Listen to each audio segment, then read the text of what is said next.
스타벅스 바리스타들이 고객의 이름을 틀린 스펠링으로 쓰는 사건이 생기게 됩니다. 스타벅스의 바리스타들이 왜 고객의 이름을 틀리게 썼을까요? 안녕하세요, 주현민 강사입니다. 오늘도 바이럴 이 책을 여러분들한테 소개를 해드릴 거고요. 지난번에 이어서 오늘은 목차 2번 시선을 사로잡는 SNS 콘텐츠의 법칙 그 부분을 요약해드리도록 하겠습니다. 일단 첫 번째로 등장하는 사례는 2012년 오바마 대통령의 재선에 대한 사례가 나와요. 이때 당시에 많은 홍보 전문가들이 이메일이 오바마를 선거에 승리하게 했다라고 분석을 하고요. 이때 오바마가 온라인을 통해서 모금한 선거의 자금이 6억 9천만 달러인데 대부분이 이메일을 통해서 마련했다라고 해요. 그리고 이 책에서는 사람들이 이메일에 주목하게 만드는 것이 가장 중요하다고 생각해서 이메일의 열람 확률을 높이기 위해 각기 다른 제목의 18가지 이메일 버전을 만들어서 테스트했다고 합니다. 이메일 제목을 어떻게 만들어야 이메일 열람할 가능성이 높은지에 대해서 테스트를 한 거죠. 하나의 이메일을 18가지 주제로 만들어서 어떤 게 사람들에게 클릭률을 높일 수 있는지 시선을 최대한 사로잡아서 이메일을 열람을 하고 이메일을 통해서 선거 기금을 모금을 유도할 수 있도록 마케팅을 진행을 한 것이죠. 여기서 제일 재밌는 거는 회의라는 단어가 들어간 이메일이 열람률이 높았고 모금이 굉장히 많았다라고 이야기합니다. 회의라는 단어가 뭔가 친근감을 주고 친구가 보낸 듯한 그런 느낌이 들고 거부감이 조금 덜해서 이메일을 열람을 하게 됐고 오바마 캠프의 이메일이라는 것을 알고 사람들이 많이 모금을 해주지 않았나라는 생각을 합니다. 자, 그리고 인간에 집중하는 평균 지속 시간은 8초라고 해요. 금붕어는 9초라고 합니다. 인간의 집중력이 금붕어보다 떨어진다라는 이야기가 되겠습니다. 인간이 금붕어보다 못한다라는 사실 자체가 조금 안타깝기도 하고 사실 그럴 수밖에 없구나라는 생각이 든 게 소셜미디어나 웹상에서는 무수히 많은 콘텐츠를 다양하게 소비를 할 수 있는 환경이 마련이 되다 보니까 한 가지 콘텐츠에 집중을 하는 게 아니라 빠르게 다른 콘텐츠들을 조금 더 자극적인 콘텐츠를 찾아서 소비를 하는 그런 모습들 때문에 인간의 집중력이 계속해서 떨어지지 않나 라는 생각을 하고 있습니다. 그리고 다음으로는 제프 베조스의 사례를 들어줬는데요. 워싱턴 포스트가 굉장히 힘든 시기에 아마존의 제프 베조스에게 도움을 요청을 해서 워싱턴 포스트의 경영을 맡긴 적이 있다라고 해요. 제프 베조스는 개개인의 개인적 관련성과 친밀감을 높이기 위해서 한 가지 기사를 5가지 버전으로 만들었다라고 해요. 좋은 기사 콘텐츠와 더불어서 사람들의 시선을 사로잡을 만한 제목, 그리고 개개인의 특성에 맞는 콘텐츠를 제안해서 클릭률과 체류 시간, 그리고 페이지비를 높여서 워싱턴 포스트를 다시 이끌어내는 그런 사례가 되겠습니다. 그리고 저자는 이 부분을 되게 많이 강조했어요. 콘텐츠를 소비하는 사람들의 니즈 분석을 강조했습니다. 콘텐츠를 소비하는 사람들, 이 사람들의 니즈를 분석을 해야 우리가 어떤 콘텐츠를 발행을 했을 때 이 유저들에게, 고객들에게 외면당하지 않고 클릭을 하게 할 수 있는지, 콘텐츠를 소비하게 만들 수 있는지에 대한 이야기를 한 거고요. 개인적 관련성을 높여야 조금이라도 더 시선을 사로잡고 콘텐츠를 소비하게 만들 수 있다라고 합니다. 그리고 당신이란 단어를 보면 무의식적으로 집중하게 만든다고 하네요. 이 당신이라는 단어는 영어로는 you가 되죠. 우리나라 말로 번역을 하면 당신이 가장 가까운 단어라서 당신이라고 하는데 사실 해외에서의 you 느낌과 우리나라의 당신이라는 단어의 느낌에는 어느 정도는 차이가 있다라고 좀 생각을 합니다. 당연히 저는 you가 조금 더 시선을 끌기 좋은 단어이지 않나 라는 생각이 들고요. 저자는 이렇게 얘기를 합니다. 인간은 당신이 들어간 질문에 무의식적으로 대답하려고 한다 라고 했습니다. 그래서 당신이라는 단어로 시작하는 의문문의 문장을 제목으로 사용하는 것을 추천해 줬고요. 다음은 2-2번 목차인 정보 격차의 법칙 부분을 요약해 드리도록 하겠습니다. 일단 첫 번째 사례는 스타벅스가 나오는데요. 스타벅스는 다들 아시다시피 진동벨이 없잖아요. 음료를 주문을 하면 직원이 직접 고객의 이름을 불러주죠. 근데 미국에서는 이거랑 더불어서 고객이 주문한 음료의 컵에다가 고객의 이름을 적어주는 이벤트를 했던 적이 있습니다. 스타벅스에서 진동벨을 따로 쓰지 않고 고객의 이름을 직접 불러주고 컵에다가 고객의 이름을 써주는 이유는 뭐냐면 고객과의 접점을 더 늘리려고 하는 거예요. 디지털 시대에서 아날로그적인 감성을 조금이라도 더 고객들과 공감하고 나누기 위해서 진동벨을 쓰지 않고 고객들의 이름을 직접 불러주고 이름도 써주고 하는 겁니다. 그런데 미국의 스타벅스에서 재미있는 일이 생겨요. 스타벅스 바리스타들이 고객의 이름을 틀린 스펠링으로 쓰는 사건이 생기게 됩니다. 스타벅스의 바리스타들이 왜 고객의 이름을 틀리게 썼을까요? 저는 이거 되게 의도적인 마케팅 방법이라고 생각을 하거든요. 컵에 내 이름의 스펠링이 틀리게 됐잖아요. 그러면 이걸 받은 사람들의 반응이 어떻냐면 본인의 틀린 이름 스펠링을 보면서 즐거워해요. 그리고 동시에 스마트폰으로 잘못 쓰인 이름의 컵 사진을 찍고 페이스북에 이 황당한 사실을 알립니다. 스타벅스 직원이 내 이름을 이상하게 썼어 라고 페이스북에 업로드를 했다. 저는 이거는 명백히 스타벅스에서 좀 의도한 사례라고 생각을 합니다. 아마 이런 과정이 있지 않았을까 싶어요. 스타벅스 본사에서 바리스타 직원들에게 고객들의 이름도 불러주고 고객들의 컵에 이름도 써줘라 라고 했는데 어느 날 바리스타 직원이 실수를 한 거죠. 고객의 이름 스펠링을 잘못 써준 거예요. 사람이니까 실수를 할 수 있잖아요. 근데 그때 실수한 이름이 적힌 컵을 받은 고객이 이 상황을 되게 재밌어한 거죠. 그래서 이 상황을 사진을 찍어서 페이스북에 업로드를 했고 다른 사람들이 그 반응에 대해서 되게 좋아했고 우연히 스타벅스의 마케팅팀 직원이 그걸 받고 그 경험을 통해서 이걸 우리가 마케팅으로 활용하자 라고 해서 나온 아이디어가 아닐까라는 생각이 듭니다. 아마 스타벅스 본사에서는 이런 지령을 내렸겠죠.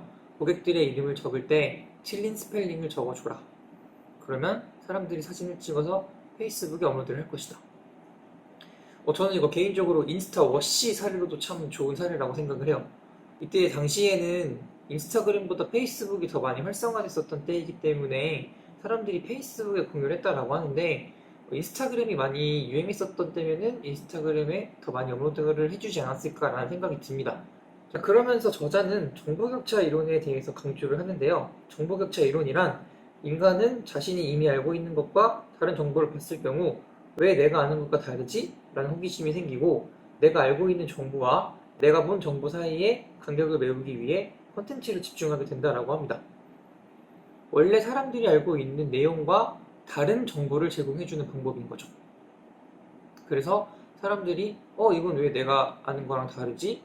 내가 아는 거랑 뭐가 다른 거지? 라는 생각을 가지고 컨텐츠를 끝까지 소비할 수 있게끔 그리고 컨텐츠에 대한 주목도도 높이는 거죠. 그러면서 나오는 예시가 델타항공 예시인데 델타항공은 원래 저가항공인데 이 저가항공 서비스를 이용하면서 스타벅스 커피를 제공받았다라고 합니다. 사람들은 저가항공이니까 특별한 혜택이 없을 거야 라고 생각을 했는데 막상 이제 델타항공을 이용을 해보니까 내가 기대했었던 내용과는 다른 그 기대 이상의 내용이 나오게 되니까 사람들이 더 반겼다라는 얘기죠. 그래서 사람들은 이 델타항공을 이용을 하면서 제공받은 스타벅스 커피를 SNS에 사진을 찍어서 공유를 했다라고 하고요. 이 정보격차 이론에 대한 예시로 저자는 학점이 안 좋을수록 들어가기 쉬운 회사라는 말을 예시를 들어줬어요. 자, 학점이 안 좋으면 회사를 들어가지 못한다고 생각하는데 근데 오히려 학점이 안 좋아야 더 들어가기 좋은 회사가 무엇일까? 라는 호기심이 생긴다라는 거죠.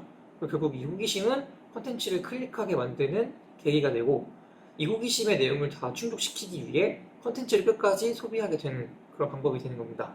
예를 들면 F 학점인데 1억 연봉을 받는다. 뭐뭐 하지 않고도 성공하는 방법 또는 돈 버는 방법 영원으로 창업하기 뭐 이런 거 그리고 마지막으로 스낵컬처의 법칙 부분을 요약해 드릴게요. 저자는 이렇게 얘기했습니다. 바이럴 비디오를 만들 때 동영상 길이가 2분을 넘지 않는 것이 좋다. 튜브 모글에 따르면 10초 이내에 시청자의 10.39%가 떠난다 라고 합니다. 이 책이 2017년 2월에 출판 발행됐으니까 한 3년 정도가 지났죠? 만약에 다시 한번 10초 이내에 떠나는 시청자의 비율을 따져보면 이때 당시에는 10.39%가 떠난다 라고 했지만 지금 다시 이 결과를 조사를 해보면 조금 더 극단적인 결과가 나오지 않을까 제가 봤을 때는 30% 정도는 떠나지 않을까 라는 생각을 하고요. 페이스북의 경우 가장 좋은 동영상 길이는 약 20초 이하 라고 하고요. 실제로 페이스북이나 인스타그램에서는 15초 이내의 짧은 동영상 콘텐츠, 숏 비디오 포맷의 콘텐츠를 권장을 많이 하고 있죠. 요즘 가장 트렌드 콘텐츠인 스토리 콘텐츠도 15초 이내의 영상까지만 업로드가 가능하죠. 그리고 저자는 이렇게 얘기를 해요. 인간의 주의 지속 시간이 8초이니 8초 만에 중요한 내용을 먼저 이야기해야 한다고 합니다. 그러니까 유튜브나 소셜미디어에 나오는 광고 콘텐츠를 빗대어서 얘기를 해드리면 인트로 부분인 거죠. 이 책에서 얘기는 개인적 관련성 그리고 정보 격차의 이론을 활용을 해서 제목을 클릭하게 만든 다음에 영상 플레이 버튼을 누르면 8초 안에 중요한 내용을 먼저 이야기하라는 거죠. 중요한 내용을 먼저 이야기를 해서 유저들이 끝까지 시청할 수 있게끔. 이때 말하는 중요한 내용은 인트로가 되겠죠. 유튜브 콘텐츠도 보면 자극적인 제목 그리고 자극적인 인트로를 통해서 유저들이 끝까지 영상을 시청할 수 있도록 만들잖아요. 그런 예시가 조금 생각이 났고요. 저도 강의 때 항상 이런 얘기를 해요. 영상 시작 3초 안에 시선을 사로잡고 5초 안에 콘텐츠 내용을 요약하거나 하고 싶은 이야기를 다 해라.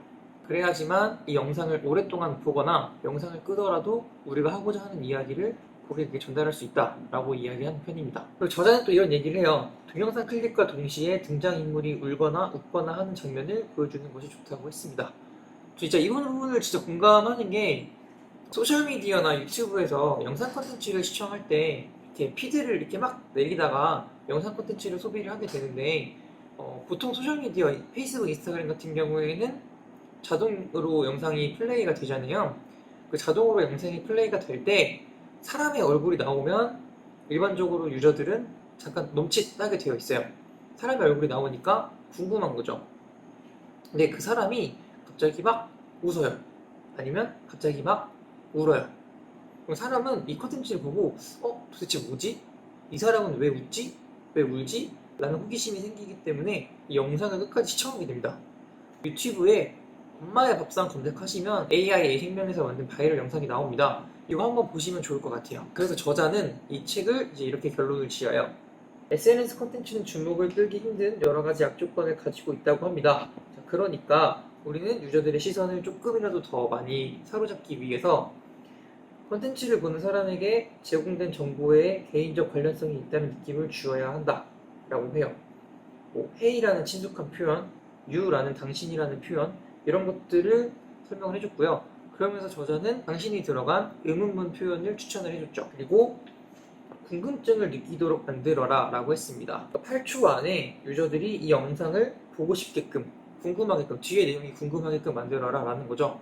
요즘은 인트로가 그 역할을 해내고 있습니다. 그리고 마지막으로 주목하는데 부담을 주지 않는 스낵처럼 가볍게 심심풀이로 즐길 수 있는 형태로 SNS 콘텐츠를 만드는 것이 필요하다 라고 이야기했습니다. 가능한 짧게 만들고 시각적인 정보와 결합해서 제공해주고 동영상의 길이는 2분 전후로 짧게 만들어라 라고 이야기를 했고요.